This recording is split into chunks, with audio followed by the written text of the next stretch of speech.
Oke, selamat malam menyaners dari seluruh penjuru negeri. Kita kembali lagi di Rabu Menyan yang ke-92 hari ini. Dan nampaknya tidak akan berakhir sebelum harus berakhir. Hari ini masih bahas hal yang sama. Kita masih sang puspo tajem dengan judul Gelaring Keraton Kencono. Oke, ini nampaknya Bro Panji sudah masuk.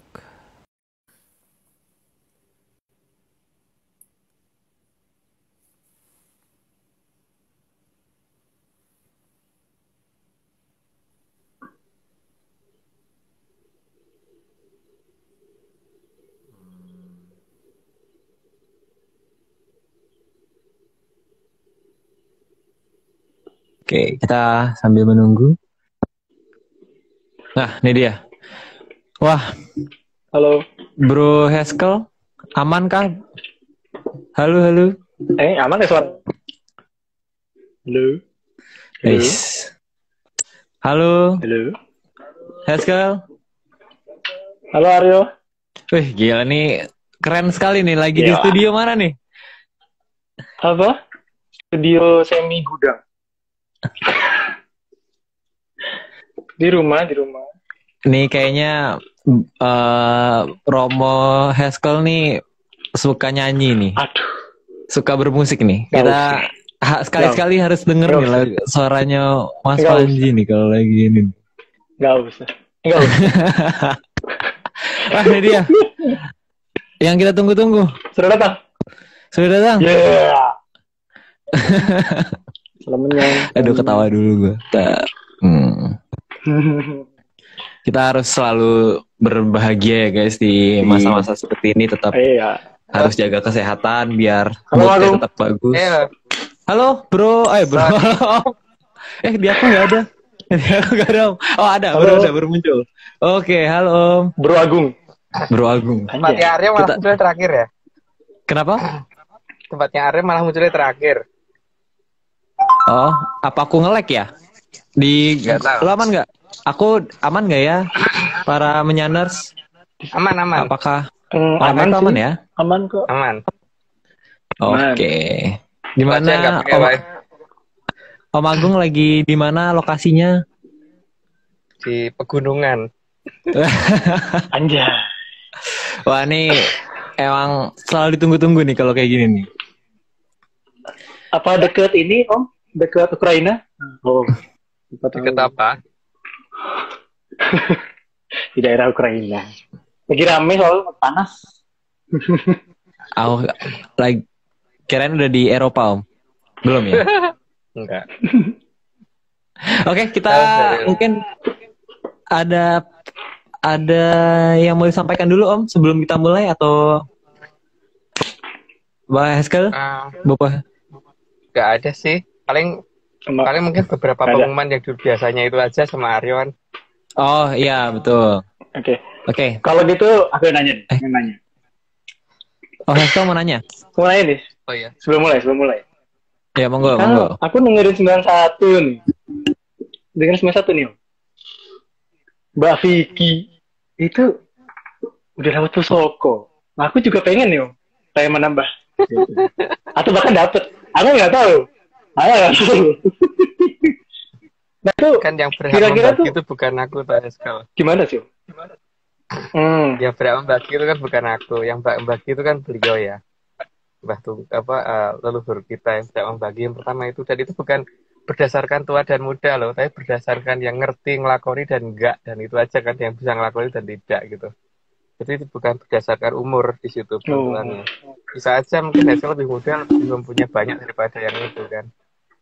Cuman ya karena mungkin setelah Majapahit turun nggak ada ini kan perempuan pertama yang bisa jalanin baru Mbak Vicky ya. Jadi pasti akan ada hadiah khusus dari leluhur, itu pasti ada itu untuk beliau. Karena waduh, hadiahnya apa tuh? Pertama. Boleh spoiler nggak Om? Aku belum tahu, Nggak. tapi kemungkinan jadi juru Sabdowolo gitu. Sabdowolo itu berarti tukang menonaktifkan atau mengaktifkan suatu mantra. Itu dia kan hak di situ kemungkinan. Jadi Berarti- mantra yang sudah keluar, kalau dia nggak mau ya pokoknya nggak jalan. Wah ini Tapi itu bukan Apa- aku yang meminta ya. Bunda Bukan Vicky aku yang nih deg-degan nih kita nih ya jadinya kita Susah. ngomong-ngomongannya ya. Oke. Berarti itu kan aku kalau misalnya berdasarkan umur aku jadi inget ceritanya ini Om, ceritanya Arjuno. Cerita yang Permadi. Itu kan dia itu pusokonya malah maksudnya ilmunya itu malah jauh lebih tinggi dibandingkan kakaknya ya. Dibandingkan Iya. Kuntodewo atau bahkan Werkudara gitu waktu pada masa itu. Iya. Heeh. Iya. Ya sekarang kita dukung aja, semoga bisa kuat dalam menjalani semua yang harus dia jalanin gitu Aryo. Oh iya, semoga deh. Karena itu- Semoga sehat selalu. Karena perempuan pertama loh, saya ngomong pertama, yang bisa benar-benar sampai tuntas tuh pertama. Kita Makanya tepuk tangan. Kalau bisa pindah tempat dengan cepat dan sebagainya, memang ya itu yang dia lakukan. Oke, Ya. Waduh, susah langsung ya. aja. Oke, Itu kita langsung aja. diomongkan dulu. Oh ya, disclaimer seperti biasa. Teman-teman semua menyanners dari seluruh penjuru negeri, dari seluruh penjuru galaksi.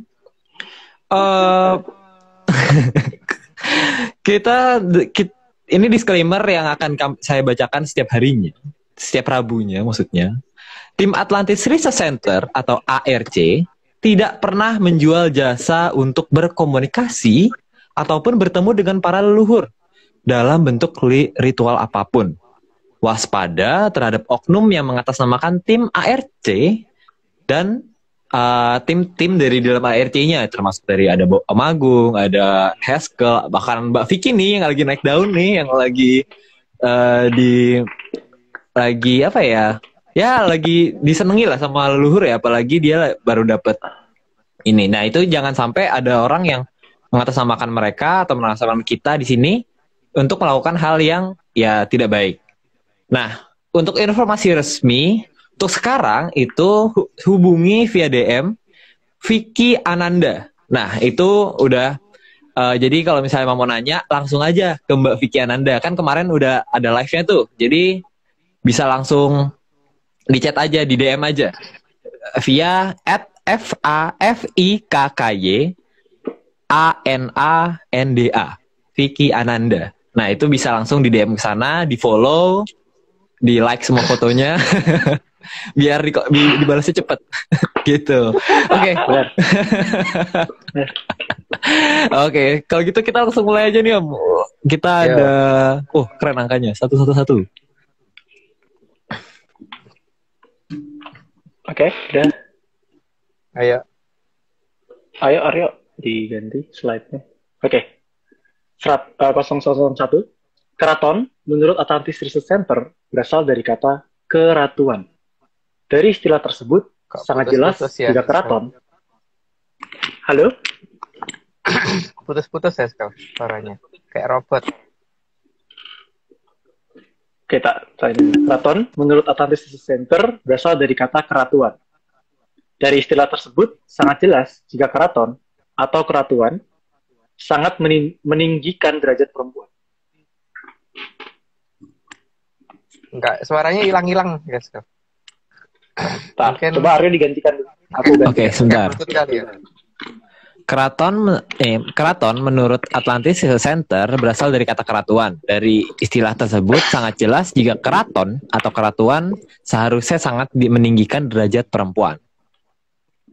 Sudah jelas ya dari nama keratuan kan. Jadi jelas ya, ratu itu bukan laki-laki gitu. Jadi yang ditinggikan di situ adalah perempuan.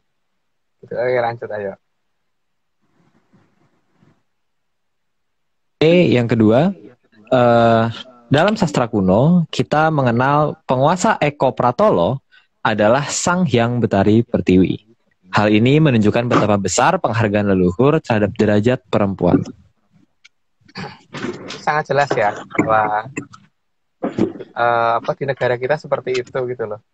Jadi kalau itu terbalik ya nggak tahu itu dari mana gitu kan. Lanjut. Oke, Haskell, amankah sinyalnya? Tes. Halo, Bagus, silakan sudah. Kel. Yang ketiga Kel. Ketiga, udah jelas ya. Bahkan Dalam permainan catur yang diakui secara internasional, posisi permaisuri yang malah disebut sebagai ster atau menteri yang merupakan kekuatan utama dalam permainan catur.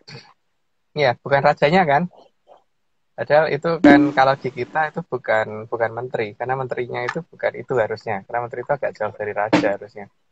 Jadi itu artinya permaisuri kan. Saya nggak tahu kalau Kalau istilahnya berubah ya nggak tahu.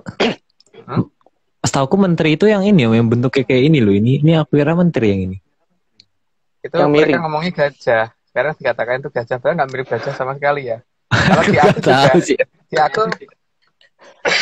di aku juga itu ngomongnya menteri yang itu sih Aryo. Gitu.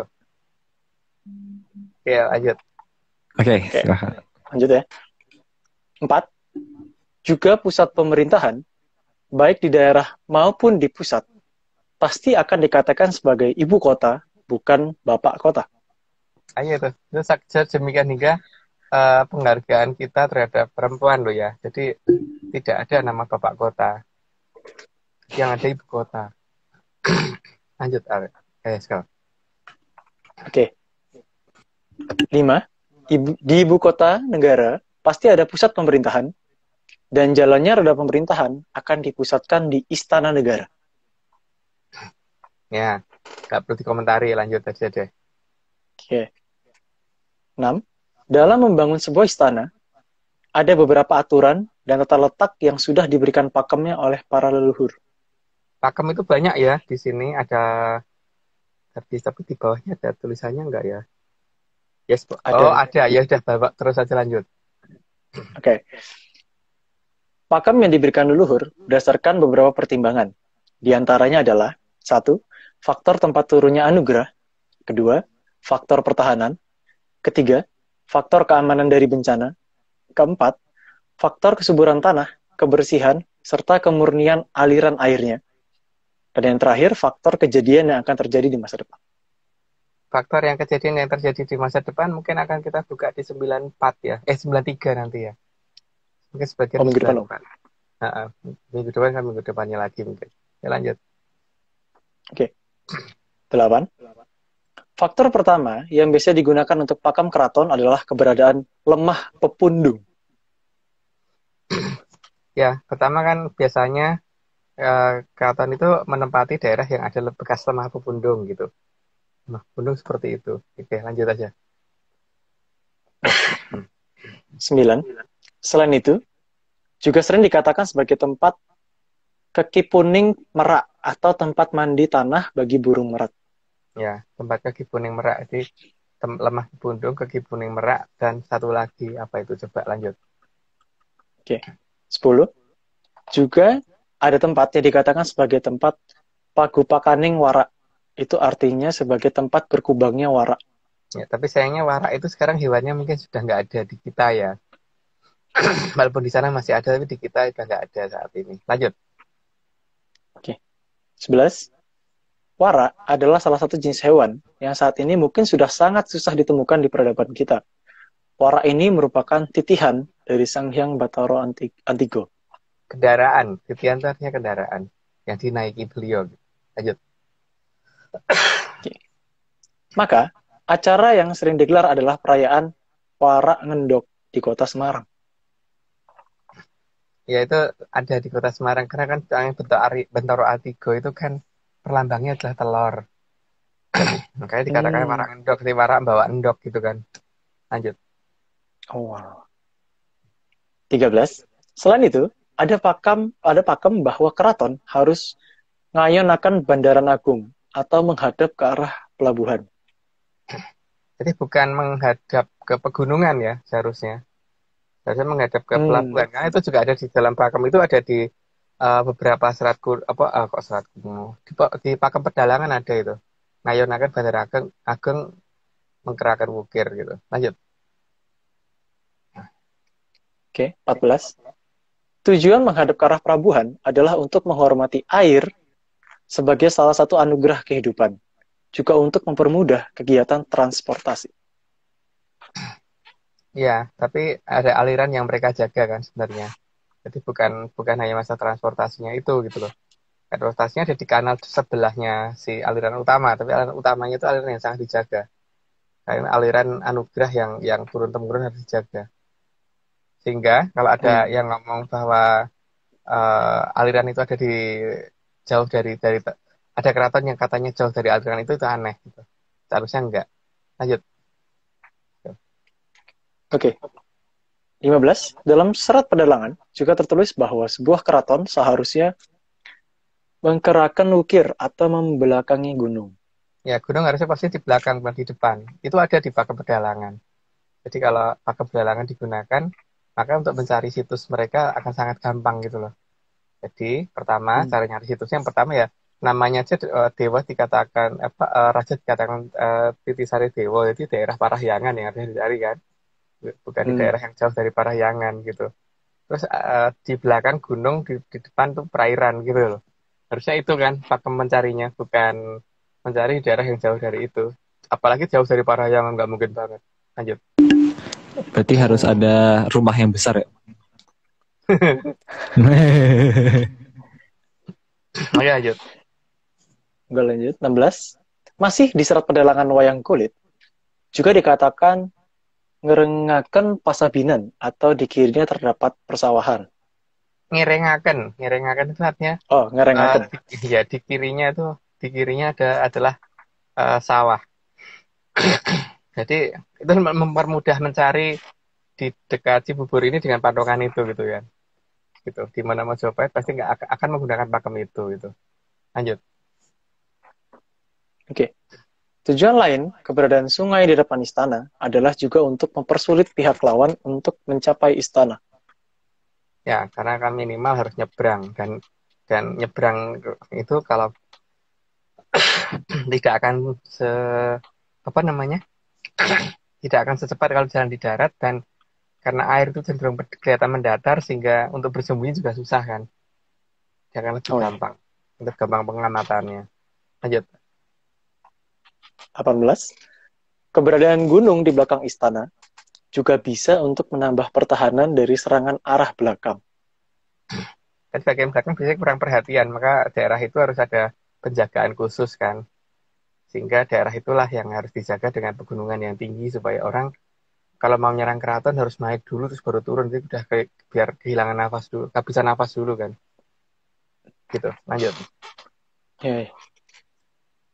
Selain itu, pihak yang akan menyerang dari belakang juga akan kelelahan dan kehabisan perbekalan sebelum sempat menyerang dari arah belakang. Nah, itu jelas banget lah. Makanya menggerakkan wukir, alasannya itu. Lanjut. 20. Maka gunung di bagian belakang keraton juga bisa digunakan sebagai benteng pertahanan belakang.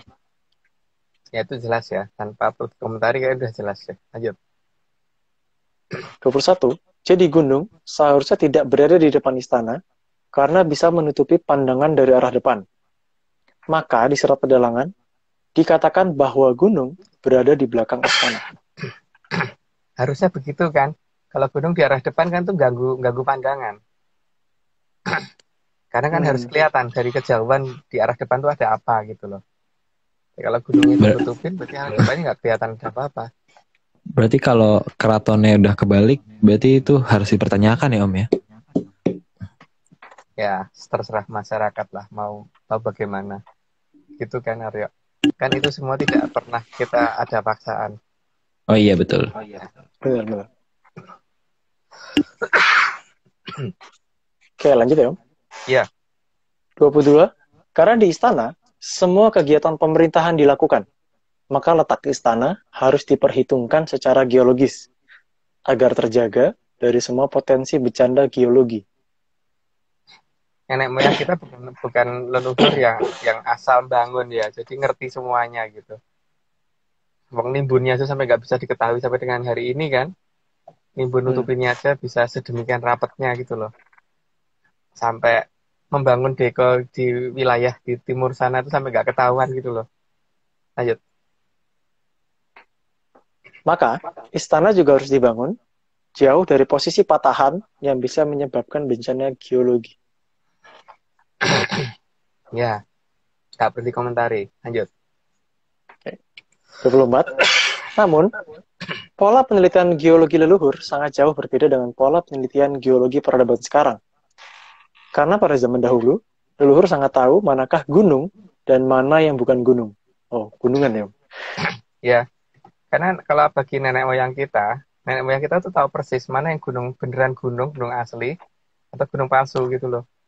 Dan kalau mengadakan penelitian tuh benar-benar urut dari kalau misalkan dari Jawa Barat sampai Jawa Timur tuh dari meter per meter gitu loh, diteliti bener, bukan Oh, hanya meneliti 1 meter terus terus diproyeksikan untuk 1.000 kilometer gitu loh. Makanya kan kalau kalau data geologi kita itu betul, maka seharusnya kan kita bisa melihat banyak penelitian di lapangan. Tapi kan kita nggak pernah loh lihat lihat orang sedang meneliti di lapangan. Misalkan kapan coba SQL melihat orang lagi membawa alat geolistrik atau membawa alat mikroseismik atau alat apa di dalam selama hidupnya SQL pernah nggak ngelihat itu gitu loh. Kalau betul-betul diadakan penelitian secara detail, secara benar, pasti SQL pernah melihat kan. SQL malah nggak pernah tahu tuh alat iya. geologi itu seperti apa gitu, kalau nggak tak tunjukin. Nggak tahu. Nggak Iya. tahu. Kalau nggak Artinya, ditunjukin sama aku nggak artinya, tahu. artinya kan penelitiannya tuh meragukan gitu loh. Kalau menurut aku data yang ada di negara ini tuh layak dipertanyakan. Data geologi kita layak dipertanyakan. Lanjut. Oke. 25. Leluhur juga sangat tahu di mana ada gunungan atau gunung imitasi yang terdapat bangunan di dalamnya. Nah, ini bisa harus diteliti, bukan kemudian pakai teori ya toh. Kalau kita Hmm. membantah suatu teori dengan suatu kenyataan itu harus menggunakan penelitian lapangan, bukan berdasarkan teori. Tapi kan kenyataannya dulu orang-orang geologi itu membantah keberadaan Gunung Lelako itu pakai teori, bukan pakai bukti data lapangan. Dan yang ada hanya melarang. Padahal kalau dibuktikan beneran mungkin akan kaget itu. Mau ada beneran gitu. Jadi eh, yang jelas kalau penelitian itu akurat, data geologi kita akurat, maka seharusnya banyak orang melihat orang pernah mengadakan penelitian di lapangan, ya kan? Artinya Hmm. alat penelitian geologi seperti ya tadi yang tak katakan, entah itu biomagnet, entah itu georadar, entah itu mikroseismik, entah itu alat pengukur seismik, entah itu alat geolistrik dan sebagainya, masyarakat pasti akan ngerti karena alat-alat itu pernah mereka lihat karena penelitiannya ke banyak tempat gitu kan, bukan hanya sebatas apa namanya 1 meter untuk sekian ribu kilometer gitu loh. Ya mungkin bukan 1 meter, mungkin lebih, tapi proyeksinya nggak tepat kalau kalau apa namanya. Ya pokoknya aku nggak percaya dengan data geologi kita yang ada lah. Gitu. Lanjut. Oke. 26. Leluhur juga sangat tahu gunungan atau gunung imitasi mana yang berbahaya. Karena di dalam beberapa gunung yang dikatakan berbahaya itu memang ada sesuatu yang disembunyikan di sana dan itu bisa mengakibatkan hal yang ya nggak bagus lah. Seperti makanya digambarkan ada gunungan seperti itu karena bisa membahayakan orang banyak kalau itu muncul. Lanjut, Jessica. 27. Leluhur juga sangat mengetahui gunungan yang berupa gunung padang atau gunungan kelowong. Ya, Gunung Kelawang itu berarti emang dalamnya nggak ada apa-apa. Jadi mbok yo digali ya malah akan malu sendiri gitu loh. Gitu ya. Jadi saya udah ngomong lah ya bahwa Gunung Padang itu tidak di dalamnya tidak ada apa-apa. Silahkan dibuktikan kalau nggak percaya. Kalau memang orangnya bisa kontak dengan leluhur pasti sudah mundur dari lama untuk masalah Gunung Padang. Lanjut. Oke. 28. Karena menurut Babat Menyan, padang itu artinya terang. Atau lebih jelasnya jika dilakukan scanning, maka akan terang. Karena memang kelowong atau kosong. Ya, Kak. Itu penjelasan penjelasan anu ya dalam babat menyan kita ya. Kalau pengen membuktikan silahkan, tapi kalau kita udah ngomong bahwa Gunung Padang dapat dikatakan 100% kosong, silahkan dibuktiin kalau nggak percaya dan silahkan dibanggakan kekosongan di sana itu gitu. Lanjut, Jessica. Oke. 29. Tapi ada gunungan kelowong yang digunakan untuk lelaku. Dan pasti namanya bukan padang. Nah, iya, kalau lagu Hmm. kan karena memang pernah digunakan ya namanya bukan Padang. Karena ada sesuatu yang pernah ada di sana kan. Jadi nggak mungkin dikatakan Padang. Lanjut. Karena yang sedang lelaku akan berusaha melihat cahaya atau sinar dari dirinya, maka pasti menghindari daerah yang padang. Dapat dipastikan nama tempat yang digunakan berlaku tidak mengandung kata Padang. Ya, itu untuk patokan ya. Untuk patokan. Jadi kalau ada yang membanggakan tentang penemuan Gunung Padang, itu silahkan dibanggakan gitu. Dan saya menjamin di sana pasti tidak ada apa-apa karena pakem di dalam pedalangan dan sebagainya menyatakan Gunung Padang tidak termasuk Gunung Kelowong, jadi tidak ada isinya. Lanjut. Dan silahkan dibanggakan dengan hal itu gitu. Lanjut. Oke, 31. Selain itu, kebersihan aliran airnya juga harus diperhatikan karena manusia sangat membutuhkan air. Ya namanya keraton harus dekat dengan air yang bersih. Kalau airnya nggak bersih ya gimana gitu kan. Karena yang ada di keraton itu kan manusia dan pasti butuh air gitu loh. Ini kan untuk minum, untuk mandi dan sebagainya. Masuk iya di keraton nggak ada air gitu kan, lucu juga. Lanjut. Benar. 32. Kualitas air harus benar-benar ada dan terjaga. Karena segala aktivitas manusia, dari mulai mandi, masak, mencuci, dan sebagainya, pasti membutuhkan air bersih. Ya karena air itu hal yang utama ya. Yang utama yang harus ada gitu. Jadi bukan air yang airnya benar-benar yang tawar gitu. Berarti dan bening gitu loh. Bukan berwarna. Ya, tapi kan itu keputusan untuk mendirikan suatu istana itu bukan keputusan dari saya. Jadi ya terserah kalau misalkan menganggap bahwa kalau airnya tidak bening pun dianggap bagus ya monggo aja. Tapi yang jelas ada loh dalam pakem pedalangan itu bahwa airnya itu juga harus bersih dan dikatakan bersih itu bening bukan berwarna. Nah, tergantung sekarang yang menginginkan untuk mendirikan keraton apakah pengen mendirikan keraton, oh mungkin airnya berwarna lebih bagus bisa aja kan. Oh mungkin karena airnya kita sudah terbiasa pakai air yang jernih, yang bening. Mungkin kali ini kita pakai air yang agak berwarna gitu kan. Mungkin karena ada pandangan lain dan itu dianggap sebagai hal yang bagus, ya kenapa enggak ya. Tapi yang jelas kalau saya sih tidak suka dengan kondisi air yang seperti itu gitu. Tapi kalau itu dianggap bagus ya monggo aja. Tapi bagi aku sih tidak bagus gitu. Lanjut. Tidak dilarang lah ya, Om. Enggak dilarang. Oke, 33. Kebutuhan air bersih akan sangat tinggi di ibu kota. Maka, pasokan air bersih di ibu kota harus benar-benar bisa diandalkan kebersihannya dalam jumlah yang melimpah. Jadi harusnya kan menggunakan sistem saringan sesedikit mungkin aja udah beres gitu loh. Jadi seperti ini kan air itu harus yang bersih. Yang ada di dekat ibu kota harusnya seperti itu. Tapi kalau mungkin pengambil keputusan sudah bosan dengan air yang bersih ya nggak apa-apa. Itu kan haknya mereka karena mereka yang ngambil keputusan. Kalau mereka bosan dengan, oh enggak, sudah terlalu bosan kita pakai air yang bersih ya sekali-kali pakai air yang nggak begitu bersih ya nggak apa-apa toh. Lanjut, guys. Ya, benar. Pengen mencoba-coba air. Nah, mungkin 34. Maka, seharusnya sumber air di ibu kota keadaannya tidak seperti di dalam gambar ini.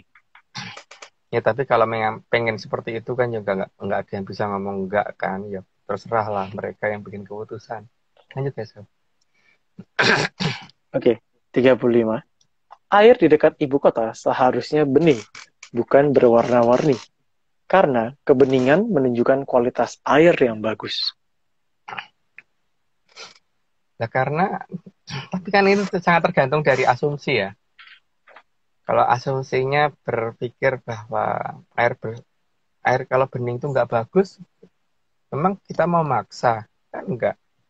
Kalau mereka berpikir bahwa air yang bagus itu yang ada warnanya, memang kita mau maksa kan enggak juga Esko. Itu hanya yang pengambil keputusan bahwa oh mereka sudah bosan dengan air yang bening ya mereka biarin kalau mau air yang berganti warna entah biru, entah hijau, entah coklat, entah apa gitu kan itu hak mereka. Loh, kalau atau mungkin malah kayak pelangi gitu loh airnya gitu. Ya lanjut. Aduh, oke. 36. Apalagi leluhur sudah bersusah payah memindahkan aliran Amertosari yang ada di Kahyangan ke negara kita saat ini. Maka anugerah ini sebaiknya harus dijaga dengan baik. Ya itu kan kalau yang bisa ngelihat. Kenyataan sekarang banyak orang yang nggak bisa ngelihat kan. Karena Parahyangan Atau tempat Parahyangan yang mana aja di mana kan nggak banyak yang tahu. Yang bisa moto Majapahit kan juga baru Aryo, gitu kan. Jadi ya Atas perintah nggak waduh, Bopo bisa. Agung. Arya memang Tapi sakti. kan, iya, makanya kan nggak ini kan. Itu terserah mereka. Lanjut, let's go. Atau mungkin ada yang mengerti mengerti tanda kutip. Oke, 37. Karena bagi para leluhur, kemakmuran akan kembali jika aliran Amartosari dijaga dengan baik. Sehingga para leluhur menempatkan istana selalu tidak jauh dari aliran Amartosari. Ya, makanya seharusnya pusat kerajaan kita nggak pernah pindah loh. Hanya sekitar sini-sini aja gitu loh. Kalau ada yang ngomong sampai jauh di sana ya itu hak mereka. Kalau mereka percaya dengan hal itu. Tapi kalau aku nggak percaya, gitu aja kan. Kita nggak percaya boleh kan? Boleh, Om. Ngomong kita juga nggak pernah melarang orang lain untuk percaya sama kita juga Boleh. enggak kok. Hmm. Iya. Oke, lanjut. Oke, 38. Dalam beberapa cerita kuno, aliran Amartosari ini mengarah ke utara dari selatan, bukan dari selatan ke utara, lalu berbelok ke timur. Penggambaran Sungai Berantas dalam berapa kali penjelasan di banyak serat kuno itu tidak ada yang menceritakan belok ke timur. Jadi kalau ada yang belok ke timur, yang nggak tahu tuh sungai apa namanya gitu loh. Walaupun namanya Berantas, aku masih mencari itu namanya sebenarnya aslinya apa gitu. Lanjut. Oke, 39. Dalam Babat Menyan, keberadaan kerajaan Panjalu dan Jonggol-o itu dibatasi oleh aliran Amartosari. Dan posisi Panjalu ada di barat, sedangkan Jonggol-o ada di timur. Jadi Panjalu bukan berada di utara dari Jonggol-o. Ya. Jadi posisinya timur barat ya. Pembatasnya tuh timur barat bukan bukan utara selatan gitu loh. Nah, tapi kalau misalkan orang mau berpikir bahwa itu yang benar utara selatan itu ya hak mereka. Yang penting kan kita udah nemu di mana posisinya gitu kan. Jadi nggak perlu. Kita kan juga nggak perlu mendengarkan mereka toh. Iya, Oh, kita punya ada pakem hak, sendiri. Ya, kita punya hak pakem untuk sendiri. halu. Ya, kita punya pakem sendiri dan kita nggak percaya sama sejarah resmi itu hak kita. Bagi kita sejarah resmi nggak bener. Tapi bagi orang lain bener ya itu haknya mereka. Lanjut.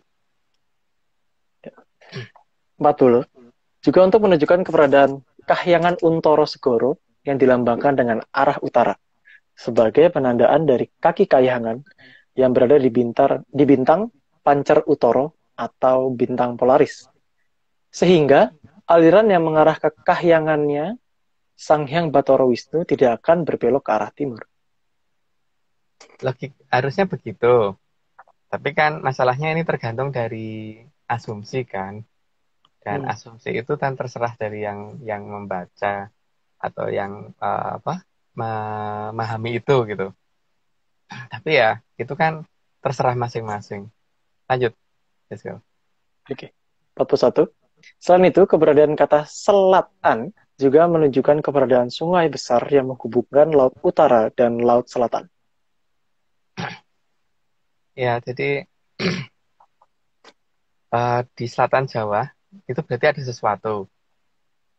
Di utara Jawa juga ada sesuatu. Maka itu ada penghubungnya. Ya, penghubungnya itu adalah Mertasari itu. Gitu. Lanjut. Oke. 42. Juga keberadaan kata kidul yang menurut Babat Menyan dari kata wadi kang dinudul yang menunjukkan ada rahasia yang harus dibuka di selatan. Oh, singkat. Ya, Oke. tapi itu nanti akan lebih detail di 93 ya. Sehingga itu juga bisa dipakai untuk patokan kenapa Atlantis kita yakin banget ada di situ. Oke, lanjut. Oke. 43. Karena pernah menjadi aliran utama, maka kata pelabuhan seharusnya sangat melekat dengan nama Sungai Berantas atau aliran Amartosari. Ya makanya seharusnya nama pelabuhan itu ada di Jawa Timur kalau memang seperti itu ceritanya gitu. Tapi kok nama pelabuhan adanya di daerah Pelabuhan Ratu gitu loh. Di selatan Jawa itu nama pelabuhan cuman itu loh. Yang pakai nama pelabuhan. Coba deh perhatiin. Dan terkenal lagi. Terus namanya Pelabuhan Ratu lagi. Kenapa Pelabuhan Ratu nggak di Jawa Timur? Gitu kan. Lanjut. Ya. 44. Karena pernah menjadi aliran yang sangat dijaga, maka juga harus memiliki dramaganya. Karena apa namanya, di sana adalah tempat untuk kehidupan dan tempat untuk ini ya, ada kerajaan kan pasti ada perdagangan, pelayaran dan sebagainya. Sehingga pasti butuh dramaga. Nah, dramaganya kenapa ada di situ? Kalau aliran Amertosa kalau aliran Berantasnya ada di timur, apa nama dramaganya ada di situ gitu loh. Jadi ya aku nggak percaya drama Berantasnya di timur. Gitu, lanjut. Oke.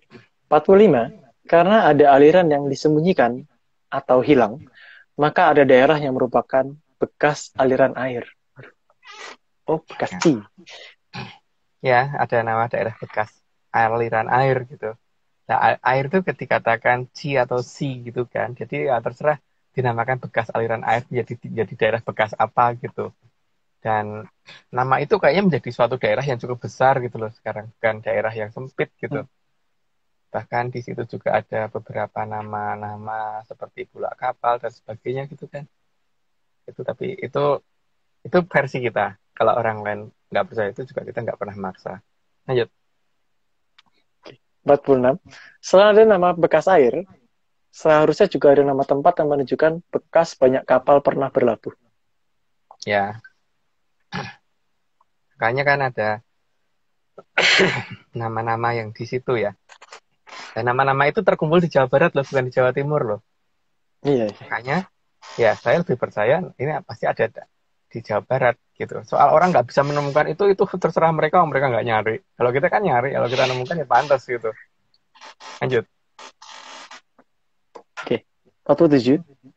Maka harus bisa dipahami bahwa aliran Amartosari adalah anugerah pemberian dari para sang hyang kepada manusia. Maka seharusnya tidak meletakkan ibu kota jauh dari aliran suci. Ya. Makanya ibu kota kita di Jakarta dan itu nggak pernah jauh-jauh pindahnya gitu loh. Dari zaman dulu sampai zaman sekarang harusnya nggak pernah jauh-jauh. Nanti memang nama itu udah melekat dari lama dan itu ada di situ tuh terus-terusan gitu harusnya. Ya begitulah, lanjut aja. 48. Meskipun saat ini aliran Amartosari tidak terlihat, seharusnya dicari, bukan ditinggal pergi. Karena saat ini memang ditutup. Penjelasan ditutupnya nanti ada di 93 ya. Nah, sengaja ditutup supaya aman. Lanjut. 49. Meninggalkan dan tanpa mencari di mana aliran Amartosari berada, sama saja dengan meninggalkan anugerah besar bagi negara ini. Iya dong. Jadi ada anugerah yang dibawa turun dari kayangan oleh nenek moyang kita dulu, terus kemudian ditinggalkan begitu aja gitu. Ya itu kalau pengen meninggalkan ya terserah. Tapi kalau aku sih nggak mau gitu. Tapi kan pengambil keputusan itu bukan aku kan, Haskell. Jadi terserah yang ngambil keputusan. Kalau memang mau menjauh dari anugerah itu haknya dia gitu. Lanjut. Haknya dia, bukan kita. Berarti. Ya, bukan haknya dia, bukan haknya kita. Oke. 50. Meskipun tidak ada yang melarang untuk menghindar dari anugerah yang ada, tapi alangkah sangat disayangkan jika anugerah itu justru jatuh ke negara lain. Ya, makanya sebaiknya kita mulai mempertimbangkan faktor itu gitu. Tapi untuk kita saja ya, karena kan itu kan bagi yang mau. Kalau bagi yang nggak mau kan nggak apa-apa. Lanjut. Ya. 51. Faktor jongko juga merupakan faktor terpenting. Karena leluhur sudah memperhitungkan posisi berdasarkan bersih dan tajamnya mata leluhur dalam melihat masa depan. Jadi kalau bagi leluhur, masa depan itu bisa diprediksi. Nah, kalau orang sekarang kan enggak. Jadi ya itu, kalau kemudian leluhur banyak menghitung banyak hal yang tidak bisa kita ketahui, itu memang ya wajar. Karena ada banyak hal yang bisa mereka jangkau tapi tidak bisa kita jangkau gitu. Tapi itu bisa terjangkau dengan jelas bagi leluhur gitu loh. Maka buktinya mereka bisa meramal dengan tepat kok. Lanjut. Oke, 52. Karena leluhur mampu melihat masa lalu dan juga masa depan pada masanya beliau. Maka bahasa yang diturunkan ke kita saat ini juga merupakan bahasa yang serba present atau yang sudah terjadi. Sehingga bangsa ini tidak akan berbicara berdasarkan aturan waktu yang berbeda-beda. Ya, kita tidak ada aturan yang menjelaskan bahwa ngomong itu harus pakai future, pakai past tense, nggak ada. Semuanya present untuk nenek moyang kita. Makanya itu sebenarnya gambaran bahwa masa lalu, masa depan, dan masa sekarang itu bisa disatukan dengan nenek moyang kita. Gitu. Oke, 53. Karena semuanya terbaca di masa lalu, karena semuanya terbaca di masa ketika leluhur kita dulu masih hidup secara fisik, maka kita diwarisi semua ucapan serba present.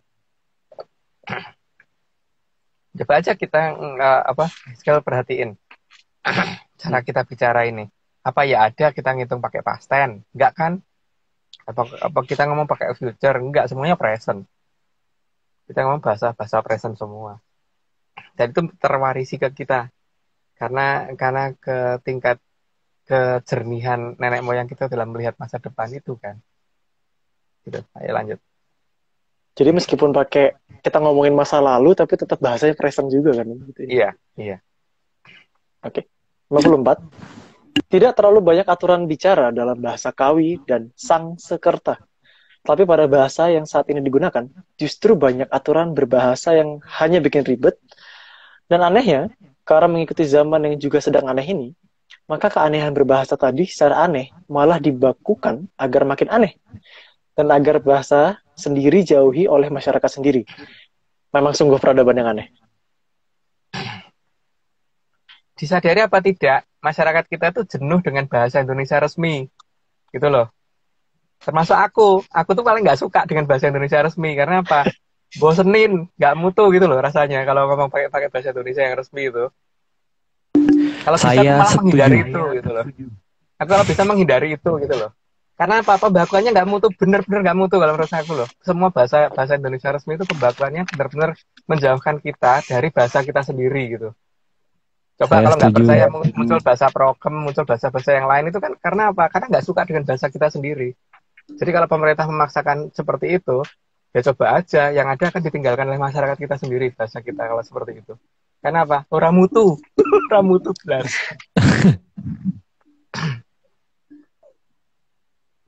Okay. Terus terang loh, aku hidup di negara yang bahasanya nggak mutu tuh ya ini loh. Bahasa nggak mutu bahasa Indonesia. Waduh, nggak ikutan. Jejak digital susah.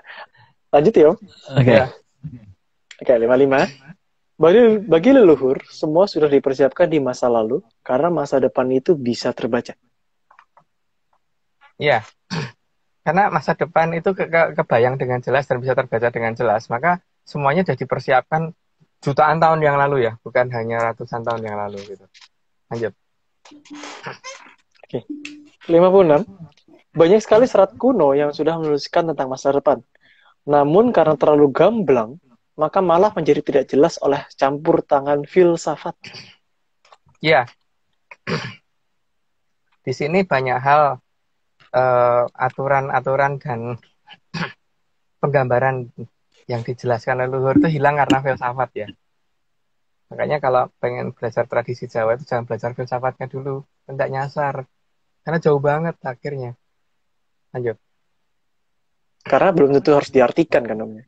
Iya, tentu harus diartikan. 57. Termasuk keberadaan jamur yang akan membahayakan juga sudah tertulis dalam serat Jongko. Ya, itu tetap akan keluar karena sudah ada dalam Jongko yang di nama leluhur kita kan tentang jamur tipo itu tetap akan muncul. Tapi yang jelas harusnya nggak lama ya. Walaupun alasannya sekarang walaupun seolah-olah ditarik kayak atau apa pasukannya itu di Rusia, tetap aja lihat aja nggak. Waduh, sebut nama. Tapi beritanya emang semakin memanas ya Om itu. Ya kita kan tapi jamur tuh di sayur enak loh Aryo. Oh iya benar. Iya, digoreng enak juga. Setuju sih Om itu. Aduh. Tapi katanya memang serangannya katanya hari ini Om, pas IG Live mungkin. Jadi kita nggak tahu beritanya. Mungkin kita lanjut. Ya, oke, Belum, boleh belum. 58. Belum, Belum. karena 58. tempatnya petilasanya Mbak Tunggul kan belum selesai. Nggak mungkin lah. Oh. Oh, Ya, lanjut. oke. Om. Oke, next. Maka leluhur sengaja menempatkan negara kita di daerah yang jauh dari sumber jamur yang membahayakan. Itu jelas salah satu perhitungan yang di anu leluhur ya. Dan bagaimana menghindarkan itu kalau efeknya sampai sini juga ada. Lanjut. Oke.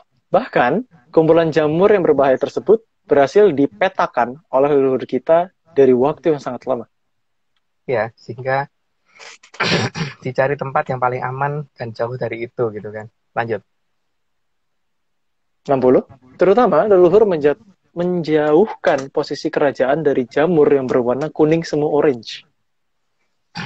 Karena itu membuat orang tidak enak gitu loh.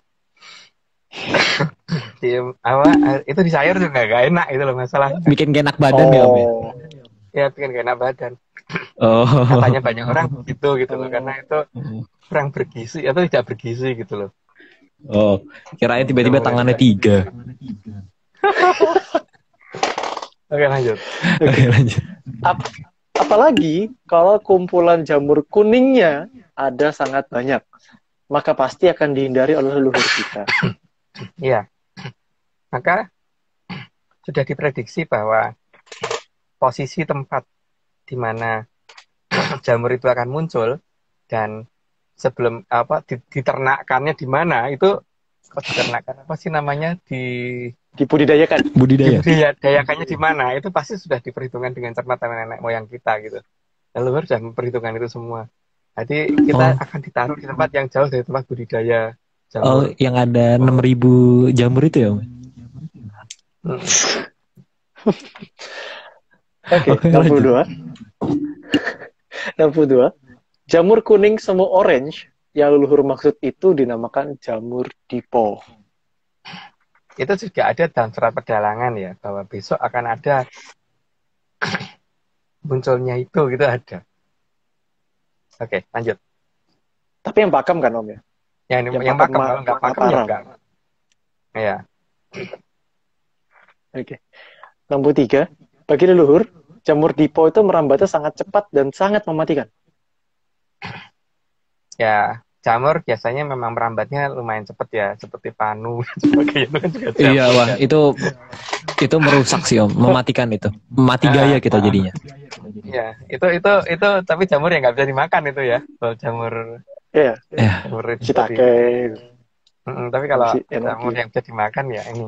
Nah, itu membahayakan dan itu sudah dihitung gitu loh. Efeknya seberapa gitu kira-kira nantinya. Lanjut. Oke. Selain mematikan, jamur dipo juga sangat merusak unsur tanah, udara, dan air yang sangat dibutuhkan oleh manusia. Ya, makanya kemudian gambarannya leluhur bahwa hati-hati besok bumi bakal digaru sama diluku gitu kan. Jadi garu itu akan duluan sebelum digaru dan diluku. Digaru itu digaru itu ada alatnya tuh mungkin pakai anu ya apa namanya yang ya mungkin lihat di internet deh namanya garu itu seperti apa. Kalau luku itu bajak Karyo, dibajak ya, membajak di sawah itu loh. Dan digaru itu berarti biasanya duluan daripada diluku. Jadi nanti kan garunya sampai mana terus lukunya sampai mana gitu loh. Itu sampai yang bentuk cakaran itu bukan? Ya, itu yang namanya garu ya. Makanya sampai menggambarkan ketika jamur dipo keluar itu akan ada yang namanya cerita bahwa nanti bumi akan digaru dan diluku gitu. Lanjut. Oke. 65. Maka leluhur menutup aliran Amartosari agar aliran Amartosari tidak terkotori oleh efek dari jamur dipo. Ya itu memang harus ditutup dulu supaya efeknya nggak merusak itu gitu kan. Oh ternyata tidak dijelaskan di 93 tapi sudah ada di sini ya.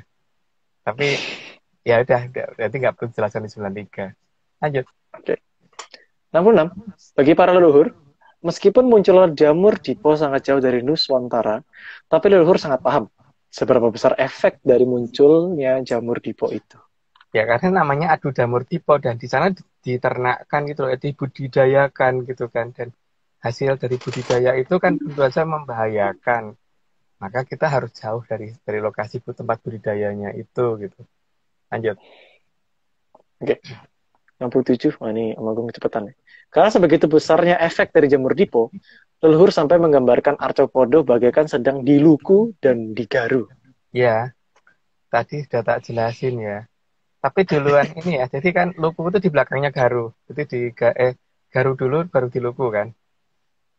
Tadi ya moga-moga ya, nah kita nggak perlu dijelasin lah. Lanjut. Oke. 68, di luku atau dibajak akan mengakibatkan posisi tanah terbalik-balik. Sehingga tanah menjadi lebih gembur dan siap ditanami dengan tanaman yang baru, atau tanaman lamanya sudah dipindahkan terlebih dahulu. Ya itu namanya digaru dan diluku. Ya seperti itulah. Makanya yang leluhur kita membagi atas datangnya prahoro itu atas datangnya garu sama datangnya luku kan. Jadi nanti ada batas di mana daerah ketika garunya udah nyampe dan lukunya masih jauh itu harus segera. Nanti lanjut dulu aja. Oke. Aku harus tanya itu. Nomor 9, dan efek luku atau membalik tanah yang terjadi dari efek jamur dipo akan merata di seluruh Arcapada. Itu dalam cerita kita ya, jadi tidak layak dipercaya ya. Karena ini kan dongeng, terserah. Tapi kan namanya dongeng, kalau dipercaya kan ya yang salah yang percaya. Lanjut. 70. Sedangkan garu adalah alat yang digunakan untuk mengolah tanah pertanian. Ukurannya lebih kecil daripada luku. Ya, karena garu itu biasanya untuk daerah yang lebih sempit ya, lebih kecil. Tapi dalam hal ini akan ada kolaborasi antara garu dan luku itu nanti masalahnya. Collab ya. Garu ada di depan sebelum mereka akan kolaborasi gitu loh, garu dan luku, dan garunya di depannya luku gitu. Berkilo-kilometer yang jelas. Garu kan berkilo-kilometer di depan luku. Oke, lanjut. Oke. Efek jamur dipo di beberapa daerah yang tidak terkena luku, maka akan terkena efek garu. Ya, garunya ini akan nyebar dengan rata karena mungkin lukunya terhenti di beberapa tempat. Lanjut. Oke. 72. Yang harus dipahami, penggaruan dan pelukuan arthropoda ini terjadi bukan karena Kilurah Sabdopalon yang bertindak, tapi lebih karena tindakan manusia sendiri. Tindakan Sukerto kayaknya. Ya karena bagi dewa itu kan, dewa itu senangnya bukan menghukum. Jadi bagaimana supaya manusia itu bisa hidup dengan senang. Jadi bukannya kemudian sedikit-sedikit menghukum, salah sedikit masuk tempat sampah dan sebagainya, itu enggak. Jadi ya leluhur enggak begitu. Jadi kalau ada orang yang melakukan Sabdopalon, bisa dilihat ini nanti apakah itu semua tindakan dari Sabdopalon atau tidak. Ini akan ketahuan bahwa itu bukan tindakan dari Sabdopalon. Adapun efek dari yang terjadi adalah mirip dengan yang dikatakan Sabdopalon gitu loh. Jadi ini peringatan kan, bukan pada pengen menghabisi orang gitu loh. Lanjut. Jadi leluhur tuh lebih suka memberi lah ya Om, daripada menghukum gitu. Iya, enggak ada.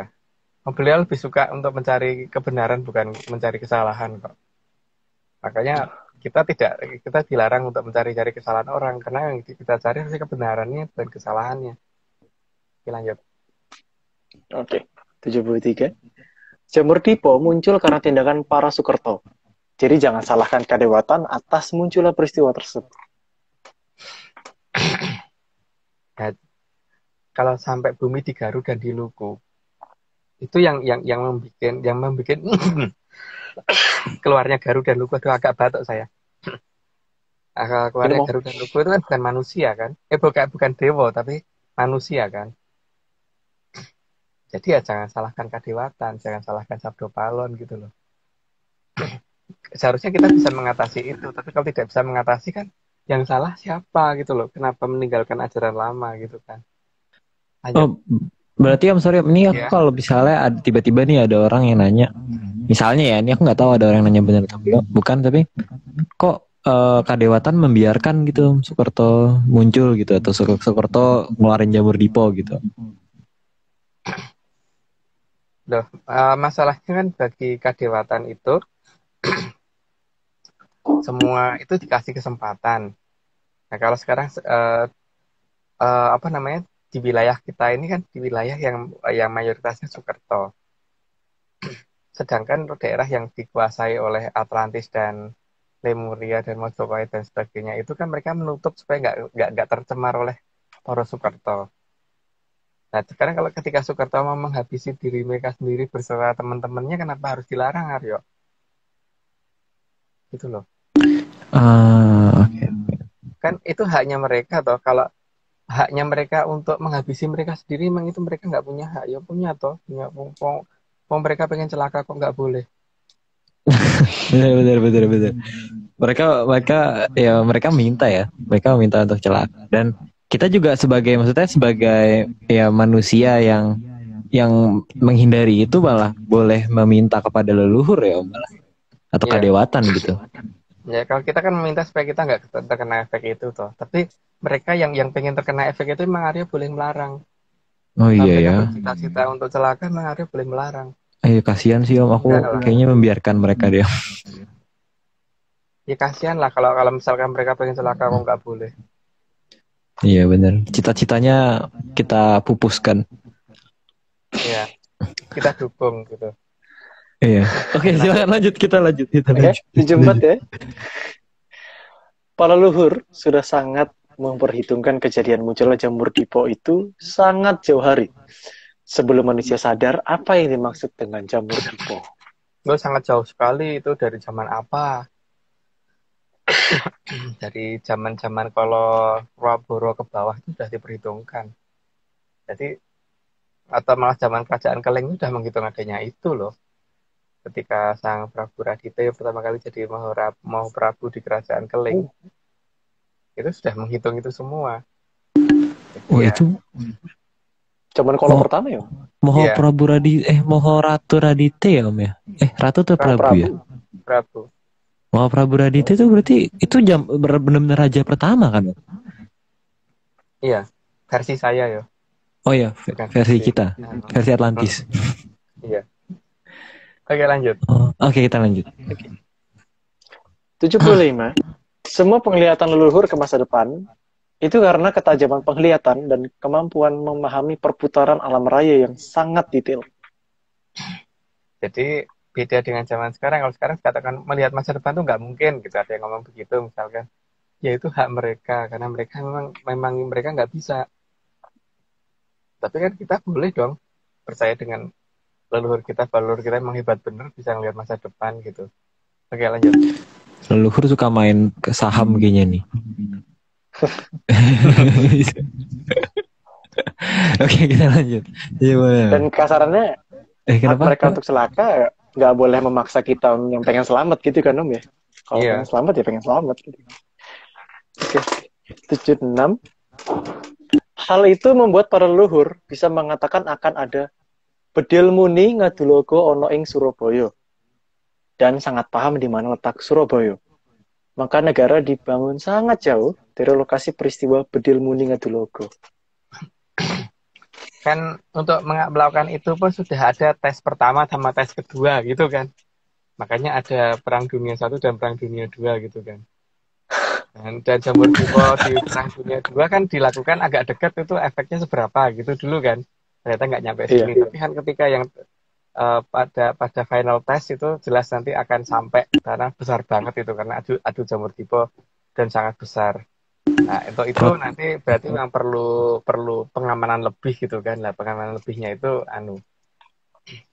sudah dipersiapkan beliau dari jauh-jauh hari gitu. Itu dijelasin di episode sebelumnya ya Om kayaknya Om. Itu udah pernah jelasin ya. Jadi kita sama ini tahu Perang Dunia Pertama itu alpha test, Perang Dunia Kedua itu beta test. Iya. Baru launching gitu ya. Oke. Oke, kita lanjut. Boleh? Monggo lanjut ya. 77. Leluhur juga sangat paham bahwa keberadaan pegunungan Ural di dekat Surabaya akan membuat efek luku dari Jamur Dipo bisa berkurang. Karena dirasa masih cukup besar efeknya, maka negara tidak dibuat berdekatan dengan pegunungan Ural. Karena pegunungan itu kalau daerahnya tinggi kan berarti efek dari jamur tiba juga akan berkurang karena itu kan kesaring itu juga gitu loh.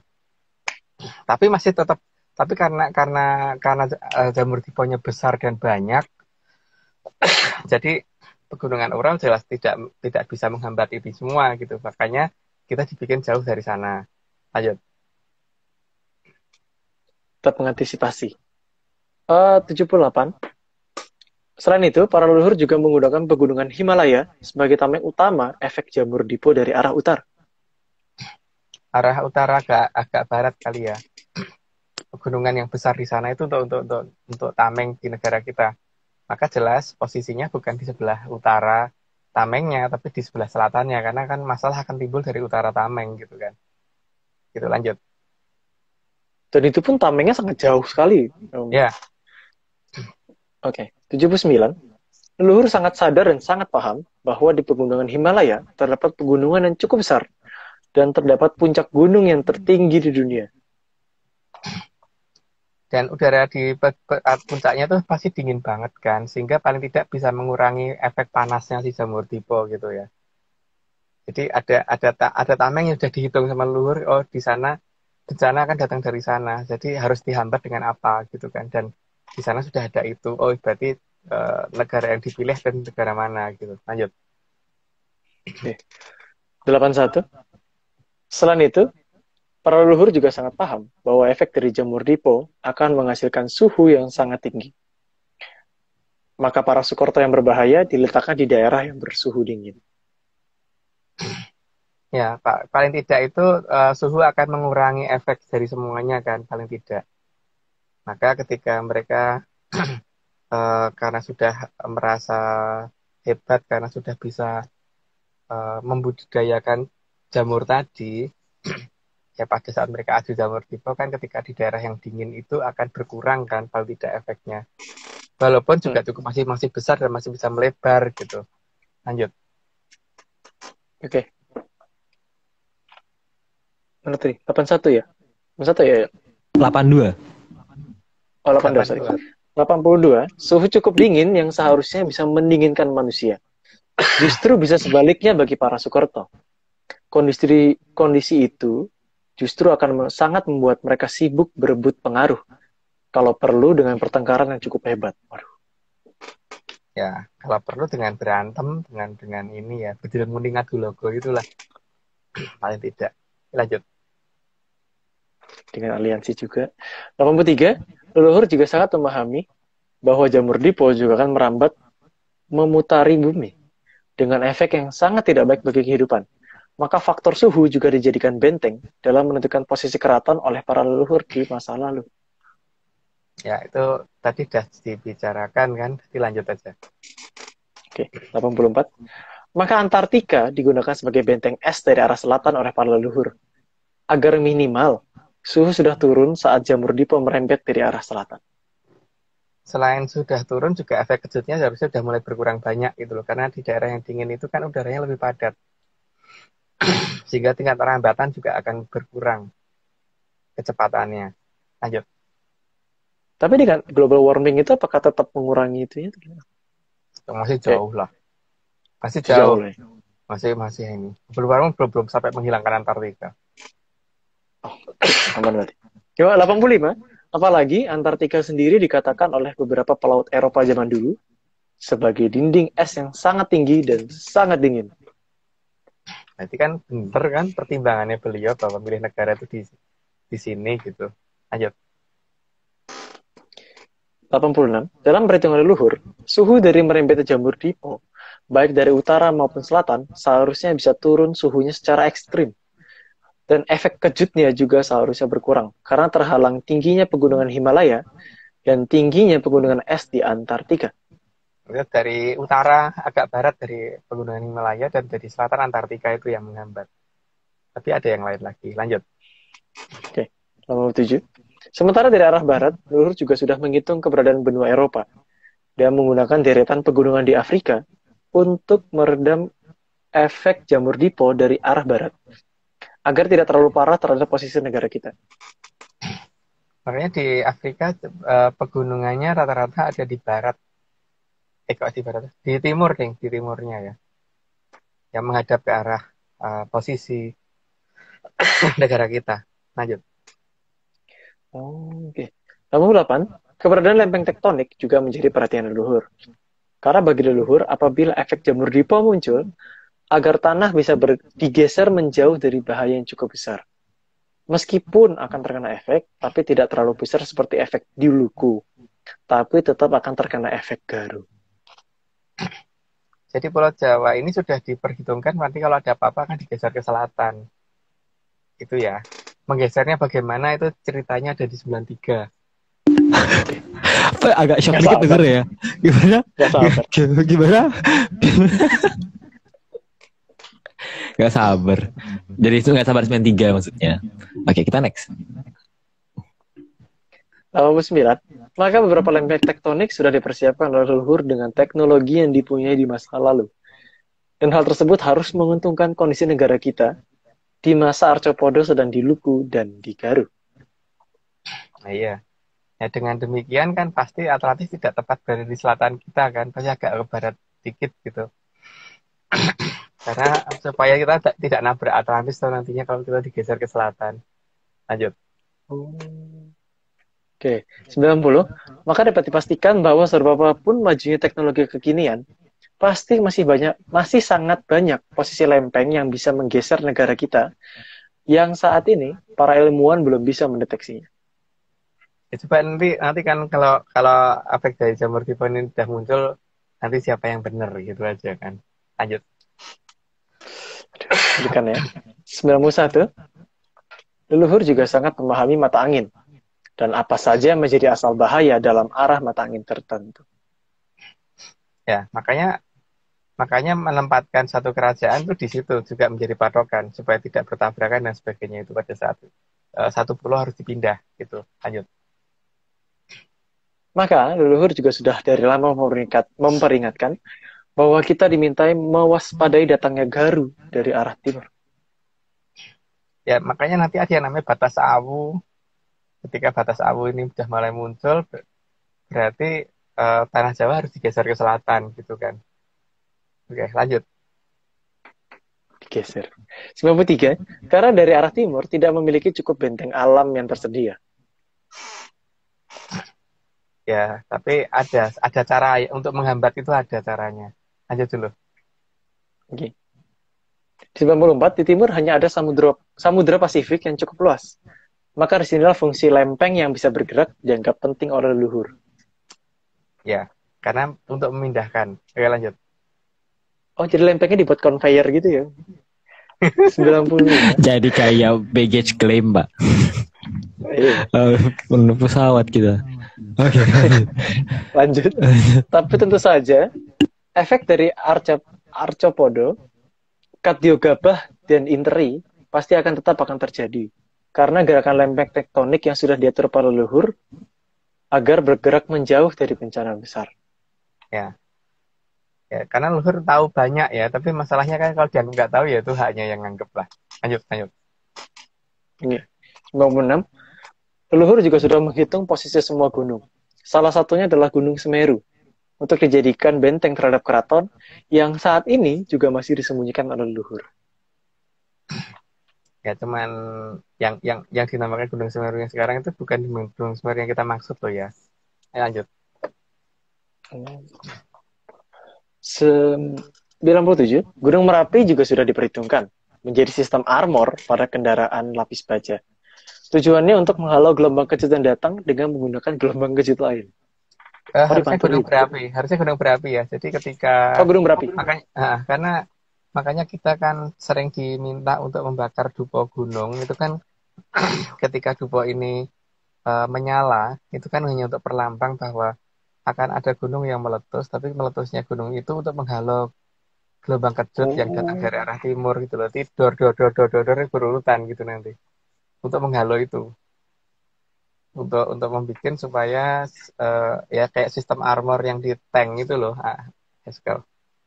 Jadi kalau ada rudal mendekati itu, dia meledak duluan supaya ledakan dari dia itu untuk menghalau supaya rudalnya tidak bisa masuk ke sistem lapis baja di tank gitu. Gitu ya. Buset. Itu Ini sudah ini ini dihitung ya. ini mind blowing ya. Mind blowing nih. Ini terus tapi benar-benar berarti semuanya tuh diperhitungkan ya, bahkan dari posisi Iya. gunung aja diperhitungkan banget ya. Ya, makanya kan Mojopahit pasti ada di baratnya sistem armor kan, bukan di timurnya sistem armor itu gitu loh. Iya, kalau Kan buat misalnya ngelindungin. karena di sini tadi Gunung Semerunya bukan Gunung Semeru yang kita tahu sekarang ya, yang ada di Ya. peta sekarang berarti kan. Mm-mm. Mm-mm. Wah, nih Dan, asik nih. dan itu ada kok urutan tentang bagaimana gunung itu meletus tuh ada di beberapa serat kuno ada, dan alasannya ini sebenarnya jadi supaya bencana itu bisa dikurangi dengan meletusnya gunung gitu kan, malahan bukan bukan meledaknya gunung untuk menambah bencana, tidak. Ya lanjut. Oh, oke. Oh. Menarik. Ini perhitungannya sangat rinci berarti ya. Wah, nih ahli Yang mana nanti matematika. 993 ya, karena bagaimana menggeser Pulau Jawa itu kaget aku dengan penjelasan dari beliau tentang bagaimana tanah Jawa itu akan digeser ke selatan jika Jamur Dipo sudah merembet dari arah timur dan sudah Ya aku melewati garis awu gitu ya. Lawu shock atau banget awu dengernya. itu. Oke, lanjut. Australia. Oh ya lanjut. Kita next. Oh, oke. 98. Di kendaraan lapis baja, seperti tank, pasti ada lapisan armor yang juga bisa meledak. Dan lapisan ini akan memberikan efek kejut yang membuat ledakan di luar tank agar tidak melukai dinding tank. Ya, itu sudah itu mereka baru menemukan kapan sebenarnya nenek moyang kita sudah mengaplikasikan dari lama dari jauh hari ya. Gitu ya. Pakainya organik loh, Jo. Ya sistem armor organik ini. Oke, lanjut. Armornya gunung lagi. 99. Sistem perlindungan seperti inilah yang membuat leluhur menentukan posisi agar pegunungan aktif ada di timur dari keraton. Ya, artinya daerah yang dilindungi pasti ada di baratnya, bukan di timurnya gitu. Lanjut. Oke. 100. Maka tanah Parahyangan diletakkan di barat, bukan di timur. Maka dapat dipastikan kerajaan Medang Kamulyan atau Lemurian dan Mojopahit atau Wilwotikto pasti ada di barat dari sistem perlindungan armor gunung berapi yang ada di Pulau Jawa. Ya itu iya dong. Kalau masuk iya perlindungannya ada di di timur terus kemudian keratonnya ada di timurnya, nggak melindungi ya seperti itu. Lanjut. Make sense. 101. Maka para sanghyang juga menitipkan aliran Amertosari atau sungai berantas di tanah Parahyangan yang saat ini ditutupi sampai selesainya efek Jamur Dipo. Supaya tidak rusak aliran itu gitu. Jadi mari ditutup dulu. Lanjut. 102. Maka sangatlah tidak mungkin jika keraton Mojopahit terletak di Jawa Timur dan Medang Kamulyan atau Lemurian di Laut Jawa, karena sistem perlindungan alam di kedua tempat tersebut kurang tepat. Ya, kalau asumsinya begitu, berarti menganggap nenek moyang kita tidak bisa melihat masa depan kan. Lanjut. 103. Wah, ini menarik nih. Keraton Atlantis justru memiliki lebih banyak perlindungan alami. Lanjut aja. 104. Karena adanya benua Australia di sisi timur dari Keraton Atlantis. Ya, tidak. Dan pegunungannya Australia kan ada di sebelah baratnya ya, sehingga kan di situ untuk menghambat Jamur Dipo, efek dari Jamur Dipo dari arah timur kan. Makanya kita nanti akan ditaruh di situ, di selatan, di baratnya Australia. Gitu. Lanjut. Berarti ada ke bawah ya, Mi? Ya. 105. Juga ada Indonesia di timur laut dari Atlantis. Sehingga Australia dan Indonesia bisa menjadi benteng tambahan dari arah timur dan timur laut. Oh, Indonesia jadi benteng juga? Sebagian ya. Sebagian. Oke, lanjut. Oke, 106. Keberadaan dinding air setinggi lebih dari 20 km dengan ketebalan minimal 200 meter akan menjadi benteng tambahan bagi Keraton Atlantis. Ya, karena itu akan menghambat gelombang kejut sisa dari dari jamur tipe yang nanti muncul gitu. Lanjut. Oke, 107. Sistem perlindungan yang dimiliki Atlantis jelas menunjukkan bahwa Atlantis bukanlah sebuah kerajaan primitif dan pastinya masih ada hingga saat ini. Ya tapi kalau dianggap sudah nggak ada itu haknya yang anggap nggak ada ya. Kalau kita sih nganggap masih ada gitu kan. Lanjut. Oke. 108. Karena kemampuan yang membaca semua tanda-tanda zaman, maka Atlantis tidak mungkin terletak di Samudra Atlantik, Samudra Pasifik, Eropa, apalagi Yunani. Juga tidak mungkin berada di benua Asia, Afrika, ataupun Amerika. Jadi Atlantis dapat dipastikan berada di Samudra Hindia. Karena kemampuan mereka melihat tanda-tanda zaman itu ya yang mengakibatkan mereka tahu persis mereka harus meletakkan kerajaannya di mana gitu loh. Lanjut. Oke. 109 terakhir. Mugi tansah wonten ing saselo selaning garu, rikala arcopodo di garu, soho di luku, amargi jumedelipun sang jamur dipo. Mugi enggal rawuh kamulyan kraton Gilang Kencana, kang arso ambawani Tribuana. Ya itu nggak perlu terjemahkan karena itu hanya kata-kata terakhir dari kita. Oke, terima kasih Haskell dan Aryo. Oke, terima kasih. Waduh. Semakin seru hari ini ya. Pembahasannya semakin seru sih. Sebenarnya aku makin ngeliatnya makin ini ya, saintifik ya. Walaupun maksudnya ada penjelasan, seharusnya ada bukti nyatanya gitu. Selalu, walaupun ada selalu, tapi kayaknya kali ini didukung oleh berita. Jadi agak deg-degan. Kali ini didukung oleh berita, jadi deg-degan juga. Seperti biasa, wah ini masih ya sama ya. Kita slide terakhir masih belum ada perubahan, masih seperti sebelum-sebelumnya. Oke, wah, ini gimana Om? Om nih kondisinya sepertinya lagi kurang sehat ya Om? Iya, agak kena batuk aku Aryo. Waduh, lagi kayak gini Om. Tapi udah tes antigen sih enggak bukan corona, cuma batuk biasa katanya. Bagus. Puji ya. Ya udah, puji ya. Oke, berarti mungkin ini kayaknya harus ada debut nih Om, debut baru nih Om, menurut aku nih Om. Siapa nih? Ya Om ya, kayaknya nih yang baru saja lagi digadang-gadang oleh para eyang nih harus segera naik nih. Iya Om ya. Iya. Oh, siapa nih? Narasumber baru ya? Narasumber baru nih kita nih. Mungkin minggu keberapa ya Om ya? Ada narasumber baru nih. Ya kalau enggak 94 ke sana mungkin narasumber bukan hanya saya tapi sudah mulai bisa ada yang bisa gantiin gitu kan. Tapi nanti lihat siapa ya. Wah, asik. Agak sabar nih. Gak sabar. Oh, yang jelas yang baru dapat Pusoko lah. Oh, aduh. Aduh. Bisa cloning dia. Ya udah, oke. Oke. Terakhir ada lagi Om yang mau disampaikan atau dari Haskell mungkin? Ya mungkin cuma pengumuman itu aja, Rio. Pengumuman yang diulang lagi. Oh ya, pengumuman seperti biasa ya. Kita ulang lagi bahwa tim Atlantis. Kita nggak pernah bosan, jangan sumpah ini nggak boleh bosan ya teman-teman semua. Tetap waspada, iling dan waspodo karena kadang-kadang ada iling dan waspodo yang sebenarnya nggak iling dan waspodo. Jadi tim Atlantis Research Center atau ARC tidak pernah menjual jasa untuk berkomunikasi atau bertemu dengan para leluhur dalam bentuk ritual apapun. Waspada terhadap oknum yang mengatasnamakan tim Atlantis Research Center atau Saudara Agung Bimo Sudtejo atau mungkin saya sendiri, Haskell atau Mbak Vicky.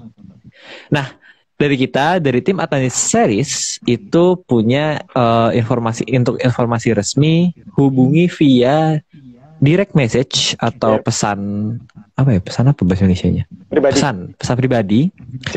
Japri via Instagram @VickyAnanda. Ini debutan baru. Ini dari chat nih, yang dari tadi chat ya? Iya, yang dari tadi chat itu beliau nih lagi sangat dekat dengan leluhur, jadi pasti akan jawabnya akan cepat. Yakin saya 100%. Jadi @FAFIKKY ANANDA Vicky Ananda. Kayak harus ada pelang gitu Vicky Ananda gitu. Lama kita harus bikin flyer ada Vicky Ananda gitu biar cepet. Iya, oke. Nah, itu ye. Yeay, kita kalau gitu malam ini sudah sampai hari ini sekarang aja ya, Jam. saat ini ya udah 10.20 nampaknya. Om Agung juga nampaknya harus segera istirahat biar bisa lebih segar lagi. Bisa membawa informasi-informasi yang tentunya sangat berharga ya buat kita ke depannya.